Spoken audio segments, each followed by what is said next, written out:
কত শান্তি, শান্তিময়, শান্তির জায়গা। এরকম শান্তি পৃথিবীর কোনো দুনিয়াতে মিলবে না। আল্লাহর ঘরের মতো এত স্নিগ্ধময়, এত শুভাকাঙ্ক্ষিত, এত ক্লক টাওয়ার। এত নয়ন নয়ন জুড়ানো সুন্দর দৃশ্য পৃথিবীর কোথাও মিলবে না। আমিন আমিন আমিন। আমিন আমিন আমিন সুম্মা আমিন। আল্লাহ তুমি রহমত করুন। আমরা আরেকবার উমরা করলাম আজকে।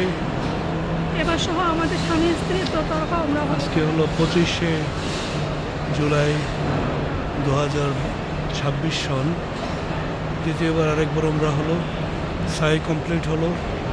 এবার একটু ছবি তুলছি আপনাদের স্মৃতি হিসেবে রাখার জন্য। আমাদের সব দেখব পরে যে আল্লাহর ঘরে আসলাম, আল্লাহ সুযোগ করে দিয়েছেন, সেটা যদি আবার কোনো দিন হয় বা না হয়, সেদিন একটু ধরে রাখা স্মৃতির পাতায়।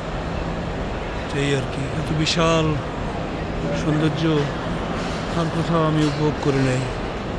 পৃথিবীর অনেক দেশে ঘুরেছি, কিন্তু এই কাবার মতো শান্তিময় জায়গা কোথাও নেই। সত্যি কথা, এত শান্তি, এত স্নিগ্ধ, এত সবাই একটা উদ্দেশ্য, আল্লাহর পানে দৌড়াচ্ছে। কোনো দুনিয়ার কোনো স্বার্থ নয়, শুধু একটা আল্লাহর সান্নিধ্যের জন্য সবাই দৌড়াচ্ছে। কারো সময় নেই, শুধু দৌড়াচ্ছে। আপন গতিতে চলছে শুধু আল্লাহর সান্নিধ্য পাওয়া, আখিরাতের জীবনে উন্নত পাওয়ার জন্য। বেস্ট যেন নজিব হয় আমাদের। সেই সারা বিশ্ববাসীর জন্য প্রার্থনা, আল্লাহ যেন বিশ্বে শান্তিময় পরিবেশ দান করে, পৃথিবীর মানুষকে নিরাপদে চলার অধিকার যেন জালেমদের হাত থেকে পৃথিবীর মানুষদেরকে মুক্ত দান করেন। আমিন আমিন আমিন সুম্মা আমিন। সুবহানাকা রাব্বিকাল ইজ্জাতি আম্মা ইয়াসিফুন, সালামুন আলাল মুরসালিন, আলহামদুলিল্লাহি রাব্বিল আলামিন। লা ইলাহা